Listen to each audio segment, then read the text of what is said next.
가자.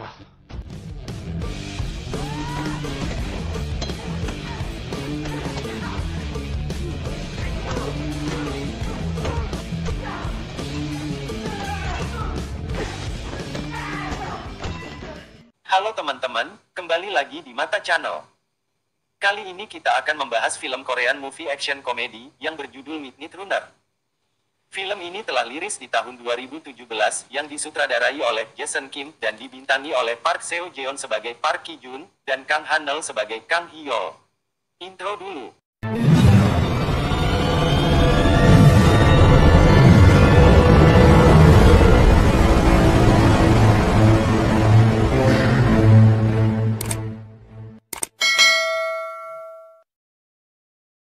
Oke, di awal film, kita akan diperlihatkan perpisahan antara orang tua dengan para kandidat di Akademi Kepolisian. Pria ini bernama Park Ki Jun. Dan yang berkacamata ini bernama Kang Hyo. Setiap hari mereka berlatih untuk mendapatkan nilai yang baik. Pada terakhir pelatihan, mereka harus berlari ke gunung dengan waktu 1 jam. Bagi yang berhasil, maka mereka yang akan lolos memasuki akademi tersebut.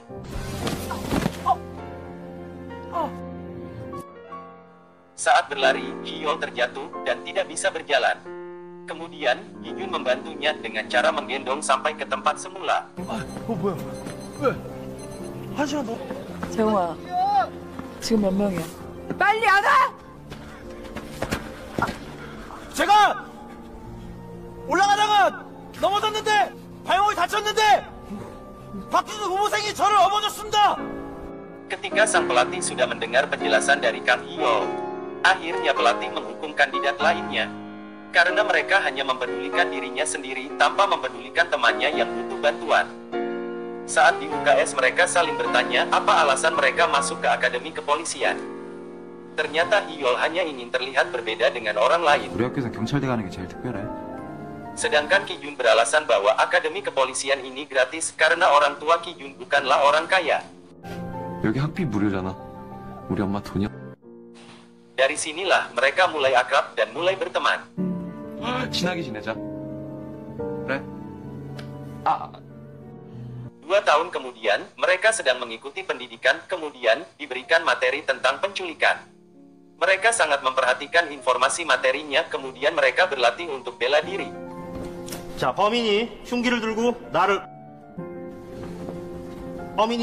나를 공격할 때 손을 X자로 만들어서 범인의 손목에 끼는 거야. 점프 앤 핫! 예. 자, 그 다음 손목을 범인의 목에 꽂는 거야. 하야! Singkat cerita, malam Natal mereka pergi untuk mencari pacar, namun bukannya dapat pacar, malah dapat hinaan. 졸업해서 인간하면 계속 경찰인데. Saat mereka keluar dari kedai, mereka melihat seorang wanita yang membuat mereka terpesona. Kemudian, mereka mengikutinya dengan harapan mereka bisa berkenalan. 안정한 부분이긴 한데. Sayangnya, mereka tidak terlalu memperhatikan, ternyata di belakang sudah ada penjahat yang mengintainya, akhirnya wanita itu pun diculik.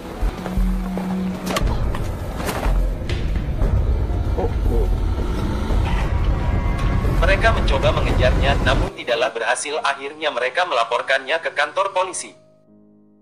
그래, 근데 지금 무슨 신고? 네, 저희가 30분 전에 논현이.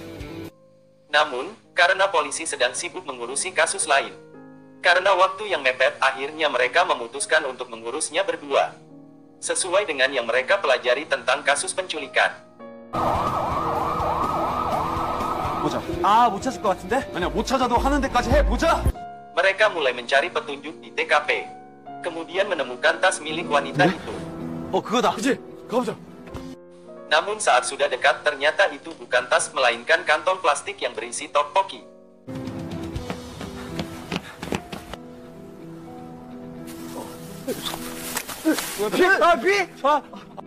Kemudian mereka mendatangi satu persatu penjual tteokbokki itu.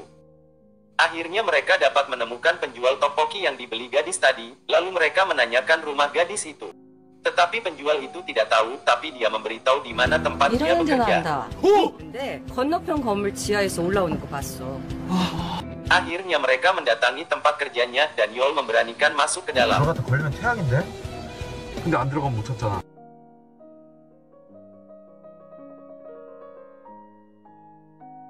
Tidak lama ada polisi patroli datang, kemudian Yun mengalihkan perhatian mereka, supaya tidak ketahuan.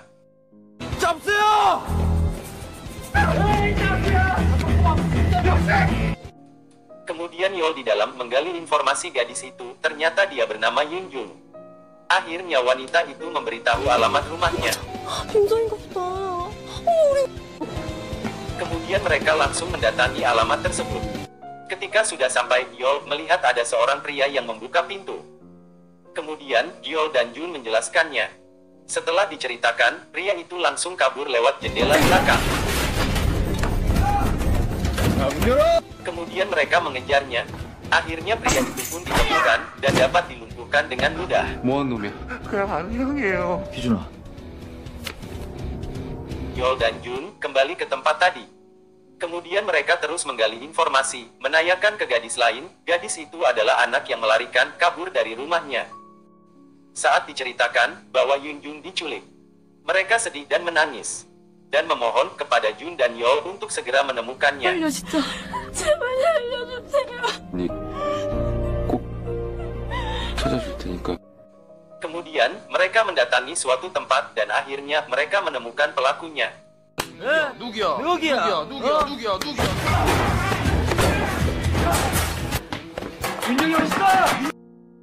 Kemudian, mereka meringkus penculik itu. Saat masuk ke dalam ternyata banyak sekali gadis yang mereka sandra selain Yun Jung.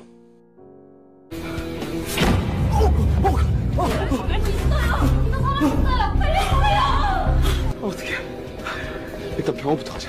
Saat Yol dan Jun ingin membawa salah satu gadis yang lagi sakit parah, tiba-tiba datang komplotan penculik itu.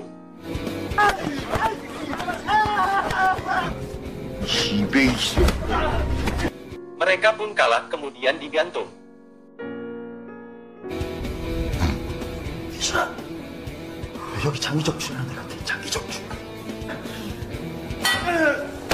Ketika mau keluar, penculik itu sedang tidur.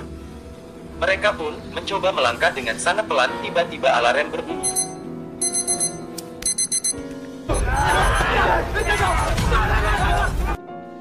Kemudian mereka melihat kantor polisi, akhirnya mereka masuk dan melaporkannya. Tapi bukannya polisi itu membantu, malah ditangkap. 어찌 주민등록번호 이런 거는 어떻게 사람 목숨보다 절차가 중요해요? 뭐? 저 아저씨 때문에 애들 잘못되면 아저씨 책임질 거예요? 책임져! Pagi harinya profesor mereka pun datang dan melepaskan borgolnya. Lalu mereka menceritakan semua kejadian pada profesornya. Kemudian, mereka kembali ke gedung tersebut, namun semua ruangan sudah pada kosong.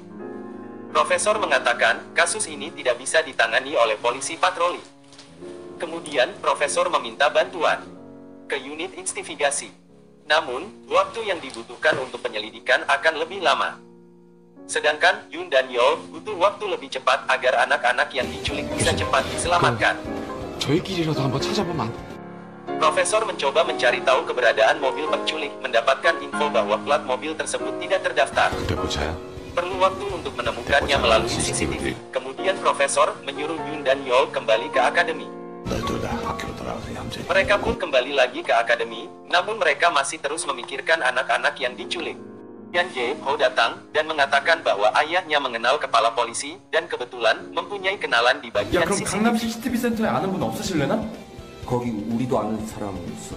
누구? 내주 사람! 근무 시간. Akhirnya mereka menghubunginya, ternyata dia adalah wanita yang jadi pimpinan mereka di awal masuk 남의 akademi. 차량이 대포차로. Akhirnya dia bersedia membantu mereka agar bisa menemukan mobil penculiknya. 보내. 예. 내가 무슨 수를 써서라도 찾아줄 테니까. Yun Jung yang diculik dikumpulkan dengan gadis lainnya. Yun dan Yol terus berlatih fisik mereka untuk menghadapi komplotan penculik nanti.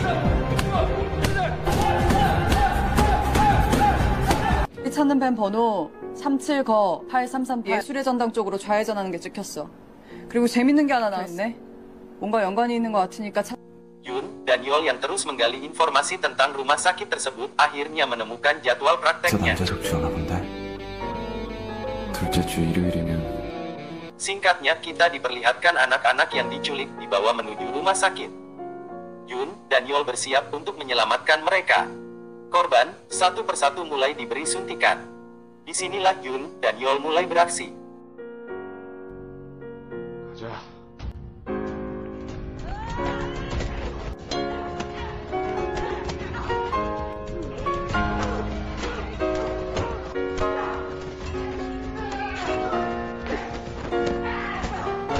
Akhirnya mereka menang. 전에 먼저 올라가자.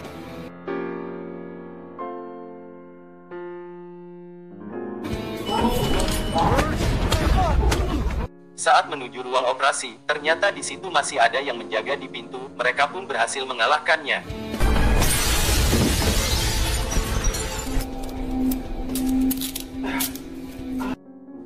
Saat sudah sampai di ruang operasi, Yun dan Yol langsung menyelamatkan Yun, Jung dan yang lainnya.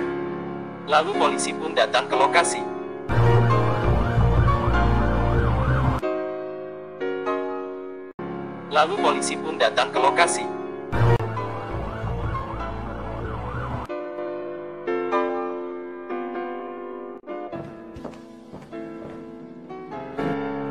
Kemudian kita diperlihatkan adanya rapat para profesor polisi, membahas atas tindakan kedisiplinan yang dilakukan Jun dan Yol.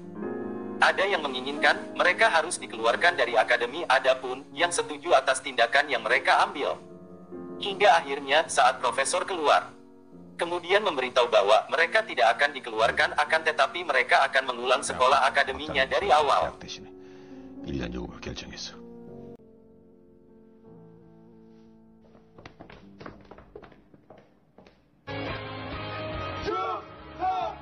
Di akhir film kita akan diperlihatkan Jun dan Yol yang sedang menyapu. Tiba-tiba Yun Jung yang sudah sembuh datang sambil mengusap air matanya. Yun Jung yang ingin menghampiri dua pahlawan, Jun dan Yol.